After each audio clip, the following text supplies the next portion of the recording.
If you ask my mom will tell you that I started my first business when I was 6. I took it upon myself to go in the refrigerator, take everything out of the refrigerator, put in a bowl, mayonnaise, oranges, leftovers, everything. I made some terrible concoction, put it in these little ice cream cups, and I went down the neighborhood with my little radio flyer trying to sell these cups for 10 cents a piece. So that was my first, I'll call that failed business, because no one bought anything from me.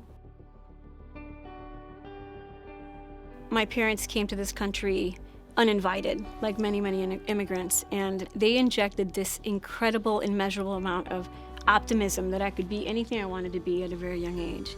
That to me was all I really needed, is someone to believe that much in me, and so that was something that was incredibly important.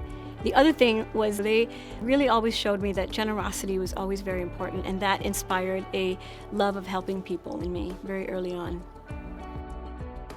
I remember when I was little, I walked into the bank with my mom and dad often, and I remember telling my mom, you know, one day I want to work at the bank. And that's because I saw people dressed fancy and I had to be very quiet, so of course I assumed it was a really important place. Fast forward, many years later, I started my own mortgage company, so it's interesting how it's come full circle.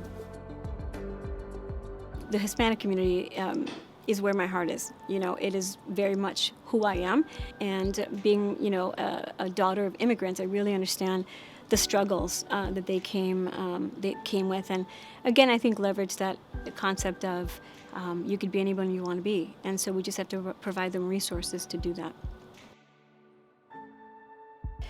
So one of the pieces of advice I'd give to entrepreneurs is to really embrace the concept that today's excellence is tomorrow's standard.